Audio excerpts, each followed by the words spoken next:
This is Destination Unlocked with me, Daniel Edward. Just about ready to depart. Please make sure your seatbelt is not fastened and do make yourself comfortable.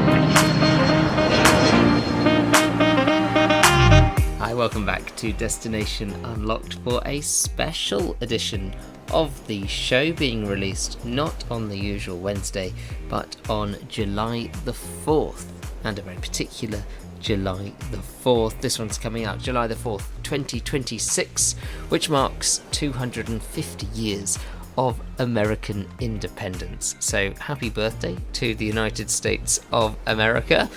And I'm delighted to be joined today by Sandra Potter, who is the founder of Frontier Travel, which is a specialist travel agency that really focuses in on North America, Canada, and of course the United States. And so today we're going to take a whistle-stop tour of a whole country, the United States of America, to acknowledge and celebrate 250 years. Enjoy. Hi Sandra, what are you unlocking for us today? I'm hoping to unlock that there is so much more to America than the big cities and the theme parks. That is very true, and I have fallen foul of that already. My first experience of the United States was New York City. My second experience of the United States was visiting Mickey Mouse in Orlando. I have now seen much more of the States, but I fell into that trap straight away, and I'm sure many, many others do.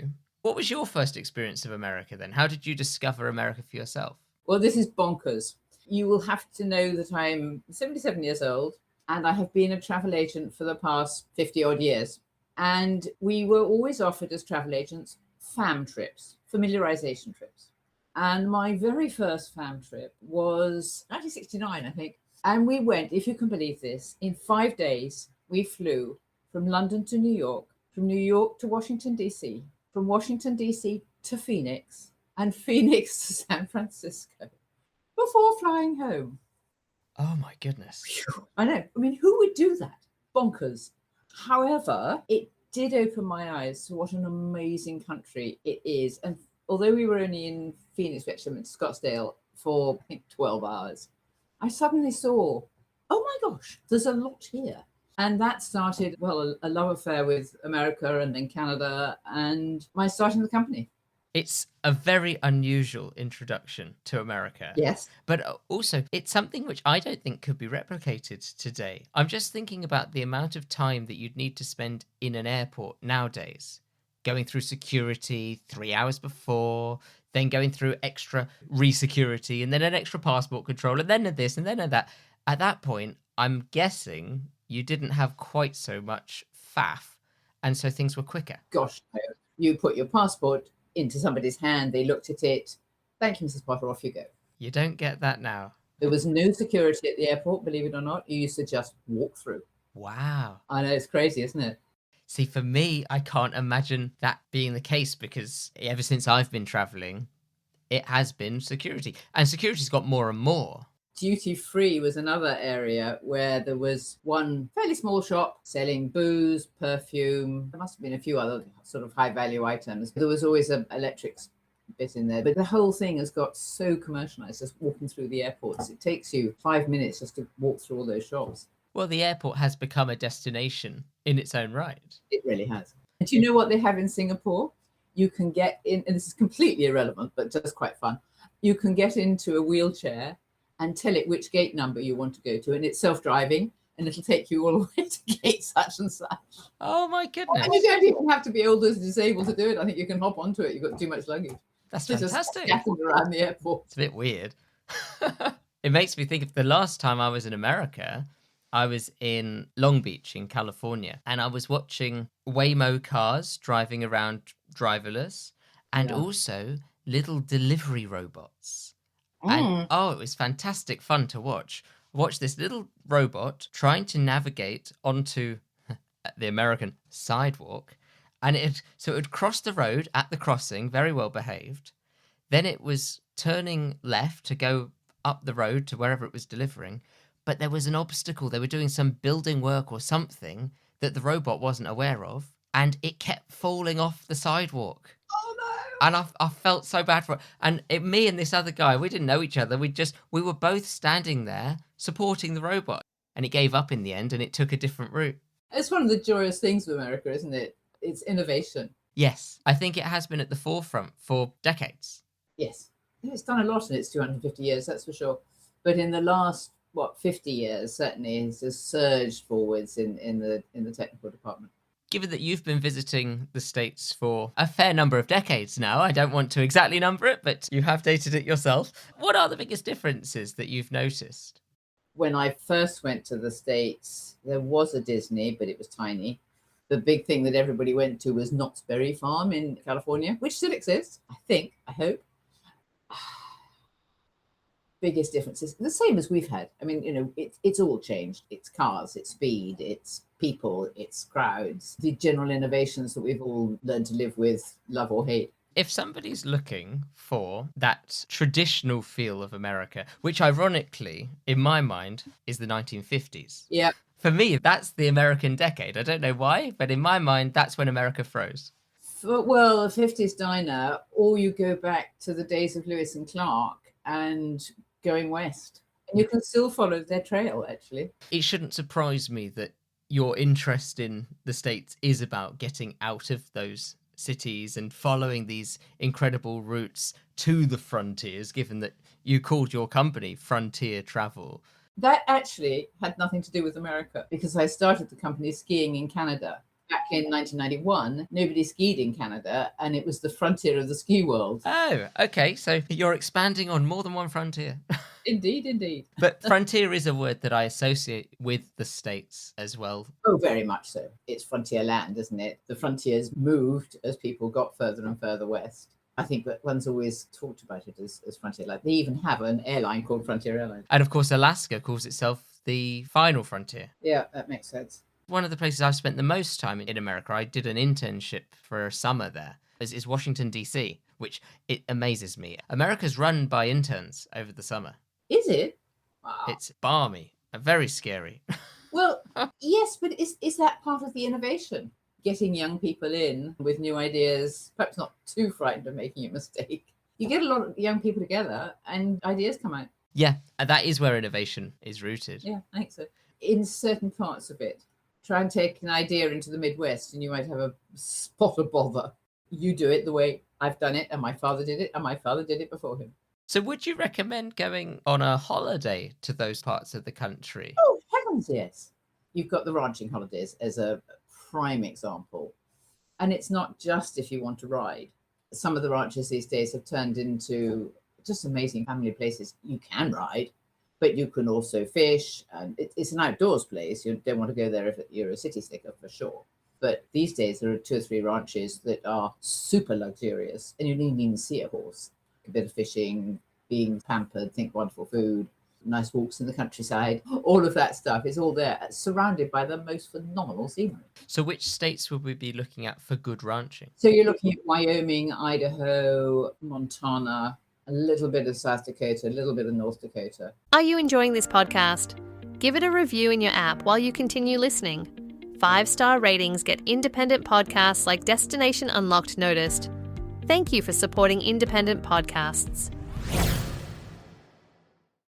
One of my favorite journeys is driving down from Yellowstone National Park, which is in both Wyoming and Montana.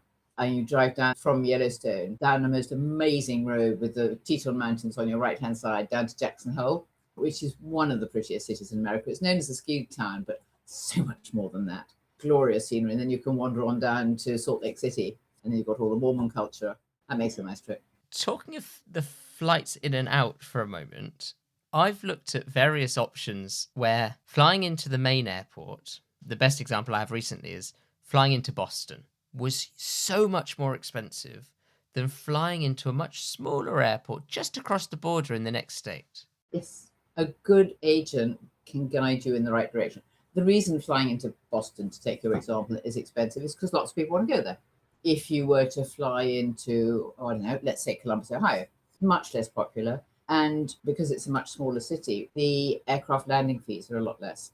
And it's the aircraft landing and the city taxes that make an integral part of your flight ticket. If you break your flight ticket down, you've got £1,000 ticket, let's say. These are not accurate figures, but they're very rough. So probably £400-500 of that is the airfare. The rest is a combination of tax, both from the departing country, the arrival country, landing fees, airport fees, all of that mounts up. And that's where a lot of your cost goes. So if you wanted to do a multi-destination trip to the States, is it better to have arranged it all before you go with international carriers, or to take a bit of a flirt with spontaneity and see what cheap flights are available? Come on, you're talking to a travel agent whose job it is to sell holidays. Of course it's better to pre-book everything through your travel agent. No, jokes apart, spontaneity is great, and I do it myself. But practically, particularly if you're traveling in high season, you should pre-book.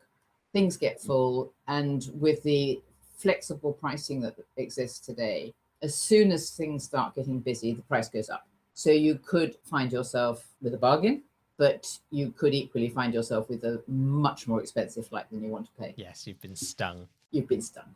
It's supply and demand.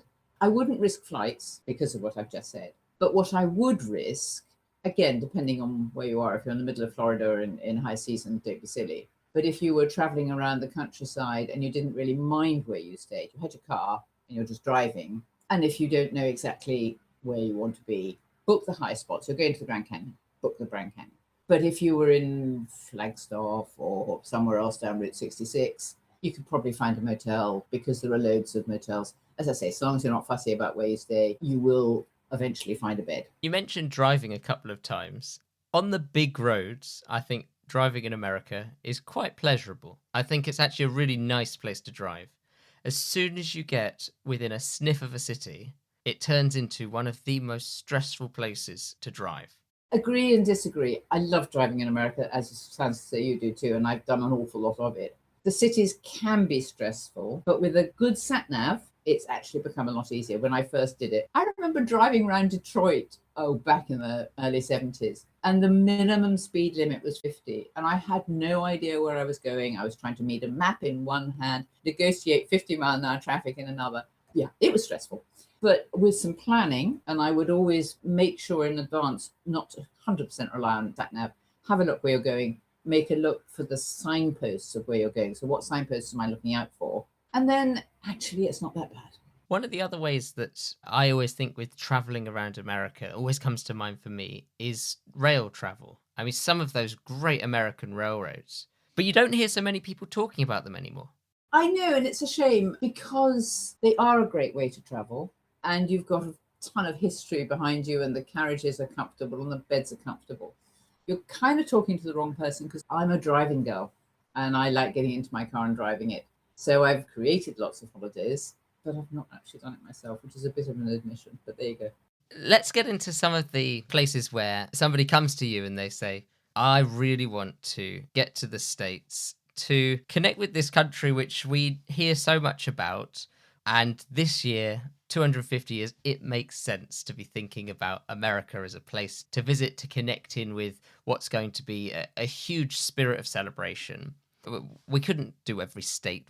If we even did minute per state, we'd be here for 50 minutes. So let's just handpick a few, and maybe let's start with some that make the most sense for what we are commemorating and celebrating this year, which is independence. So I think we've got to start east with the area that's referred to collectively as New England.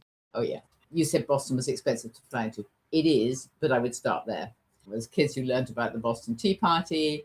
It's got a ton of history. You can walk through some of the streets. You've got Harvard, and the museums are excellent. The music's good.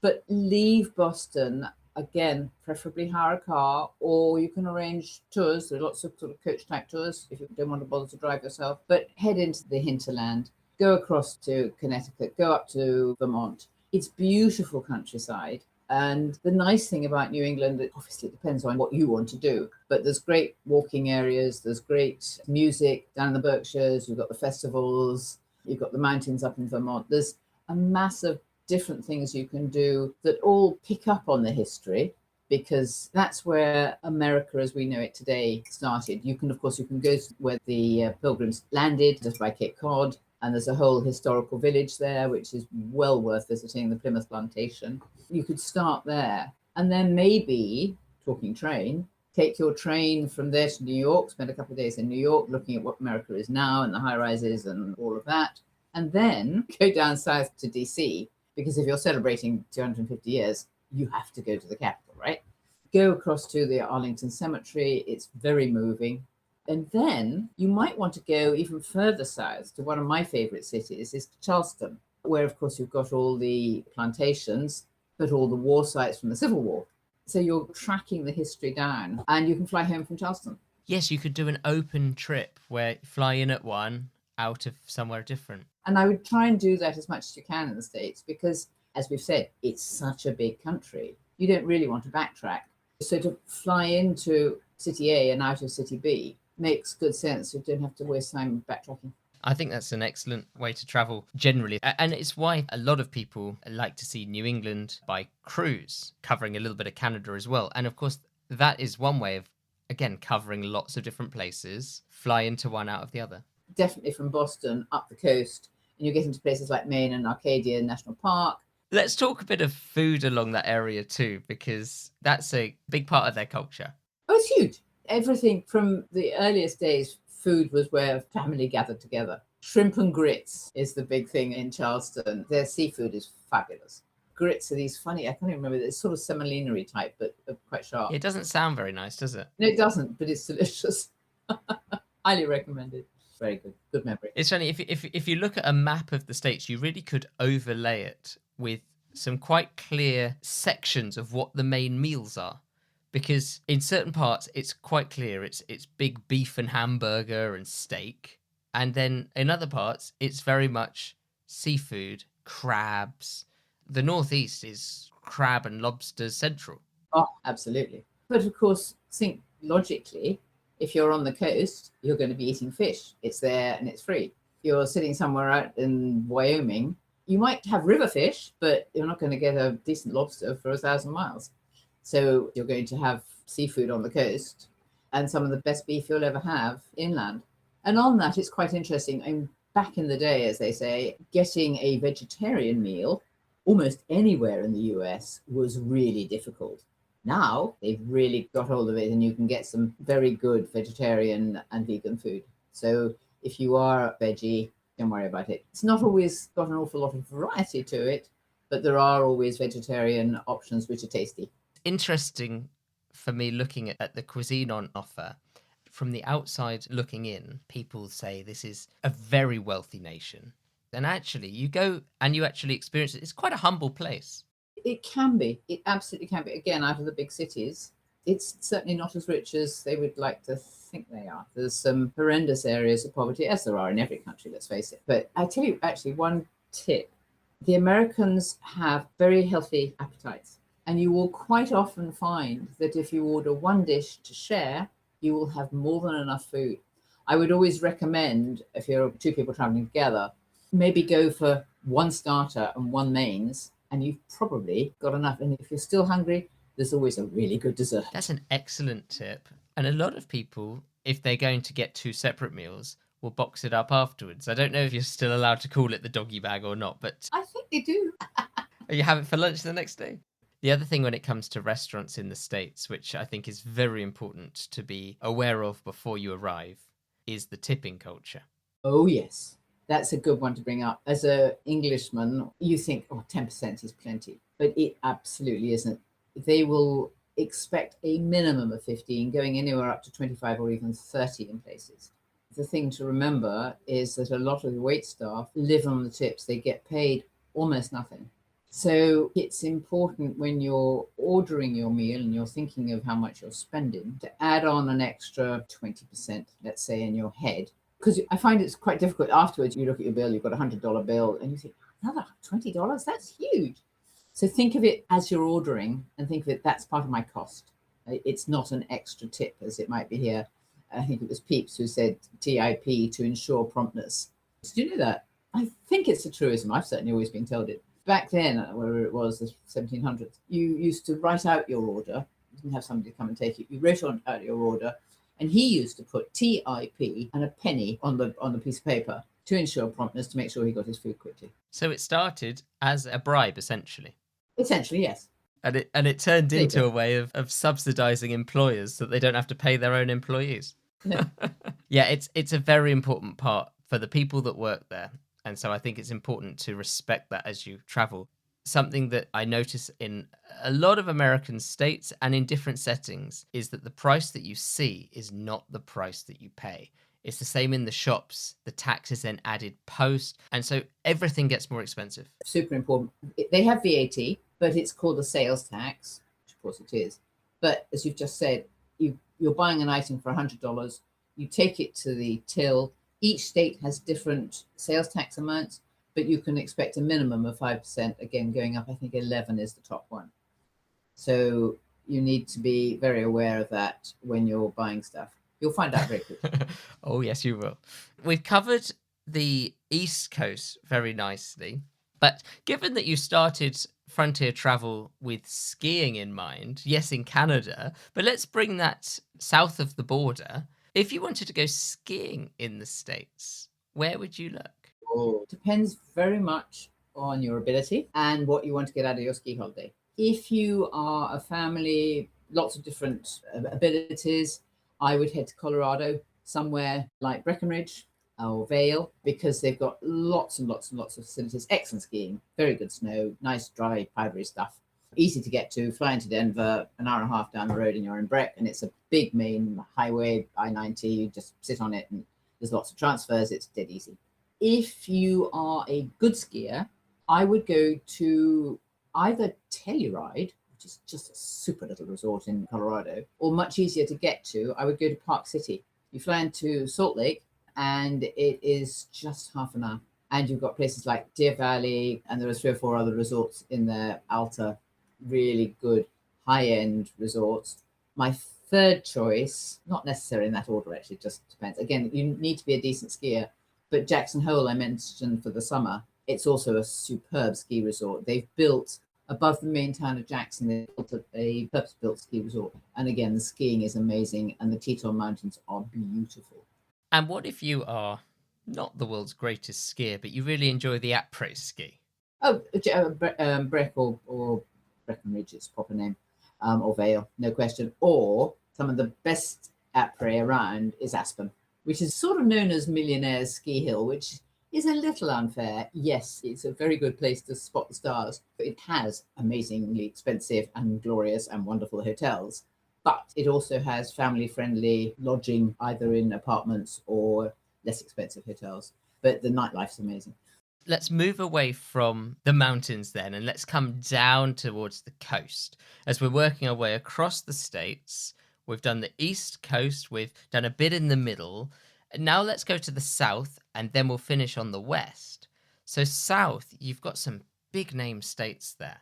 Oh, you have. Starting the east, you've got Florida and all of that entails.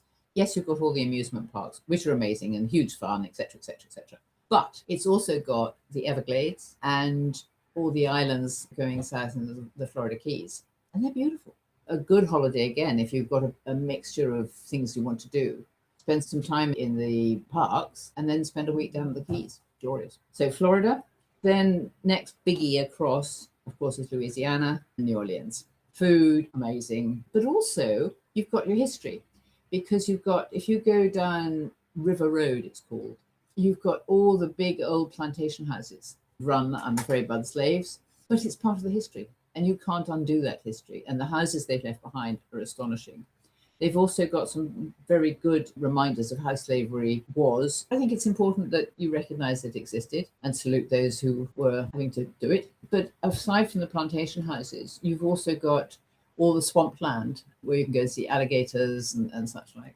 I think that's America, isn't it? You've got history, nature, and a city all within an hour's drive. Yeah, you get a very well-rounded visit. You really do. You've got all the music. And one of the places we have not mentioned when I say music is, of course, Nashville and Memphis, Elvis, jazz, all that West Country stuff. And that, actually, that's been a good holiday as well. Go into Memphis, Nashville, and then take the riverboat down to New Orleans. Ooh. Is that one of the ones that you can do on the old paddle? Oh, with the big water wheel at the back. With a big paddle. That's right. Fantastic. Yeah. I've driven it. I haven't been on the boat, but I've sailed it often. It's a great trip. The South of America for its music scene. I love country music. So going through Georgia and Tennessee and fantastic. Oh, amazing. And again, you can mix in, you've got the Smoky Mountains. Now, that is the most visited park in the whole of the US, which always surprises me. That surprises me too. Yeah, that's what the figures will tell you if you look at the government website. So why do you think that is? Because it's close to big cities, I'm assuming. It's easily get at it. Yeah, you say Georgia, I think Charleston and Savannah. Oh, Savannah. It's not far, and you can take in all the coastlines at Simon's Island and such like. That again makes another good holiday. Charleston, Savannah, and St. Simon's Island. Glorious. What about going further west? Going further west, well, I would keep going west, out to Arizona, Grand Canyon, of course, Yellowstone, and then the coast. That coastline, the Pacific coastline, is just amazing. I've driven it from Vancouver in the north, Canada, admittedly. If you've had 2 weeks, Seattle all the way down to Los Angeles and maybe even on down to San Diego, down Highway 101, it's just the most amazing ride. You've got the sand dunes of Oregon. You've got the Columbia River Gorge, which you could take a bit of a detour up because it's glorious. And actually, you do need to take a detour up because what we haven't talked about is US wine. And it's not just Californian wine. The Oregon wine is very fast becoming a big thing, all in capital letters, particularly with its Pinots. Really good white wines and Pinot Grigio. Really, really good. So take a detour up there. And then as you get into California, you've got the parks, of course, but it's basically a coastline. Glorious, glorious coastline. Do the 17-mile drive south of Monterey. If you're a Steinbeck fan, do go to Monterey because it's all there. And the Monterey Aquarium is actually worth visiting. I'm not normally a great aquarium person, but it's a very, very good one. Very well presented. And then when you're there, you can actually go and do some whale watching and see the real thing just out of your doorstep almost. So then you get down to San Francisco. What do you say about San Francisco? It's all the cable cars. But again, it's more than that. You've got loads of history. Up on the North Shore of the Golden Gate Bridge, there's one of the old prisons which has been turned into a very nice hotel, thank you. The area just north of San Francisco, very, very pretty area, and lots of vineyards. It's probably worth stopping for a day or two in the Napa Valley and leave your car firmly at the hotel, and you can get on the Napa Valley train, which will take you through various vineyards, tasting along the way, should you wish. That's why you leave the car. And that makes for a lovely day. If you haven't already been, take a day trip out to Yosemite National Park, which is one of the prettiest parks. You'll have seen people climbing Captain's Rock, is it called, doing impossible things. One of my favorite photographers, Ansel Adams, came from there. Beautiful, beautiful black and white photography. Early 1900s, one of the early photographers. His gallery in the center of the park is well worth a visit. That's where you see some of the biggest sequoia trees and the big redwoods. So much to see. One of the things that's worth knowing about the national parks is you don't just turn up. You must book. That actually is a really good point. These days, you have to pre-book. Let's, having got across the continental states, and by the way, that Highway 1 is the most gorgeous road trip you can do. It's amazing. But there's the states beyond the states, of course, and there are 2 other states much more recently having joined full statehood. They are within their first 100 years of being full states in the United States, and that's, of course, Hawaii and Alaska. Very different extensions of the United States. You'd call that chalk and cheese, wouldn't you? Yeah. They're both glorious. I haven't been to Hawaii for a desperately long time, far too long, but really loved it. If you're flying from West Coast US, you can fly into most of the islands. Most people go into Honolulu first and perhaps stay on Waikiki Beach, but I think it's really important to get out to the other islands. The next busiest is Maui, which of course had that catastrophic earthquake a couple of years ago, and a lot of that main area on the west coast was completely wiped out. But still go to the big islands, see the volcanoes. If you're an island person, you could do a couple of weeks on Hawaii easily. It's got obviously fabulous beaches, great surfing, but inland you've got snow, believe it or not, up on the volcanoes. It's a happy place. I would personally twin it with either Los Angeles or San Francisco, because you've got direct flights from here into those two West Coast cities. And then from there, you can hop across. I say hop across, it's a 3-hour flight, I think. Yeah, it's quite a long not, way. It's not that close. It's not that close.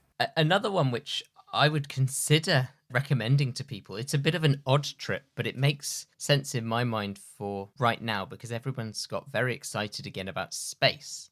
Yes. And if you visit Hawaii, on the main mountain is a space station where they send astronauts for training. Oh. The astronauts who went on the Apollo missions, many of them were trained there. Right now, they're doing exercises to train and to experiment about going to Mars. And so if you're interested in space and can't afford to go to space, then a next best thing might be to do a combination of going to Florida, visit the Kennedy Space Center, which you can go inside and tour.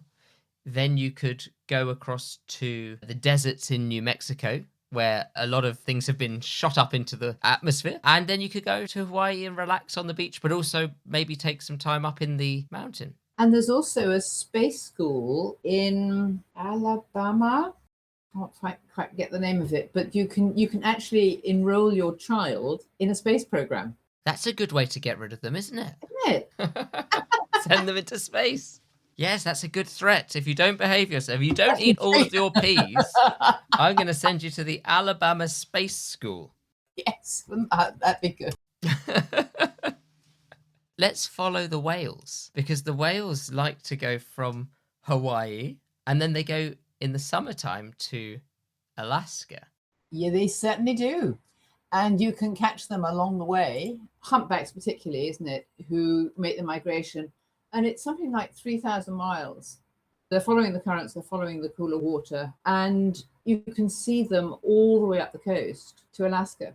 So how do you get to Alaska? We can do two ways. Obviously, you can fly from Seattle, which is mighty convenient, and you can do a fly drive around Alaska, which I would highly recommend because it's an amazing state. Or what most people do is a cruise from either Vancouver, Canada, or Seattle, which takes you all the way up the west coast of Canada and then into Alaska pretty quickly. And it'll take you to the main hub. It takes you to the capital, Juneau, which amazingly, capital city of this whole state, does not have a road leading out of it because it's surrounded by mountains and ocean. So great whale watching going on up there. There's also bear watching.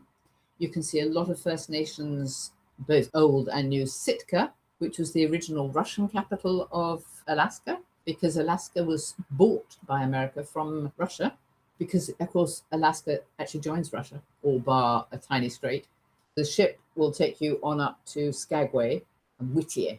Now, I would recommend people, it does come down again. You can do two cruises. You can either go north and south on a 7-day cruise, job done, fabulous trip. But if you've got time, take a one-way cruise from Seattle to either Skagway or Whittier, pick up a car and then drive yourself north through the mountains to Denali National Park, possibly Fairbanks as well. Denali is probably the largest of the American national parks, and then south to Anchorage and fly home from there. Yeah, I think it is worth spending time inland in Alaska. It is.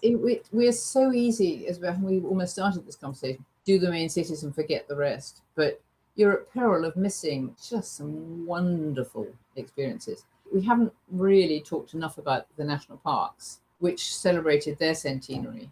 Yellowstone celebrated its centenary last year before. But places like Glacier National Park, Yellowstone, we talked about briefly, the Smokies, the national parks and the interior of the US, they're well worth it.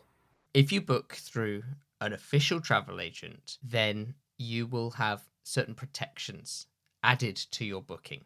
But I don't think a lot of people understand how important that actually is and what it means. Super important. For the traveling public, one of the main reasons to use a travel agency is the security it gives you. If almost anything goes wrong on your holiday, you can blame your travel agent, you can get your money back, and they will help you. And that can be the most important thing. If there's a traffic disaster, if there's a national disaster, if there's a volcano, anything like that, you've got the backup of your travel agent. and they will do their absolute utmost to get you home safely, to look after you while you're there. It gives you almost complete peace of mind that there is somebody behind you. You're spending a lot of money to get to the States. You want to make sure it's right. And there is nothing like talking to a human being who has almost certain, if you go to a specialist travel agent for the destination to which you're traveling, they will have been there. They will probably have been to just where you're going. And there is nothing like the personal memories and knowledge of that person. The wrap-up, roundup, quick-fire finish is now ready for boarding. You've got a very large choice of places to choose from here. What would you say is the top thing to see or do in the USA? I find that so tough. I really do. Where would I start? New York has to be New York, but please don't make it just New York. Do a city break, your first time to America, get a feel for it, but then go somewhere else. My favorite is the West Coast, so I would probably go San Francisco. What would you say is a tourist trap or a common mistake to avoid? I would say that probably the biggest common mistake is going to Florida, enjoying all the parks, but not going beyond. So don't stop with the giant mice. Exactly. Nicely put. What would you say is your favorite time of year to visit the States? Oh, that's easy. Autumn for the fall color, but actually I prefer the spring when things are still green. It hasn't got too hot. The difference, of course, in the autumn, you've got all the residual heat, whereas the spring, it's lovely and fresh and clean and green and full of promise. What would you suggest as a book or film recommendation for somebody interested in the States? I'd look at John Steinbeck, Mice and Men. He sums up that era of America. And obviously you've got all the Westerns and that gives you a different side of America, but something just a little bit different like John Steinbeck.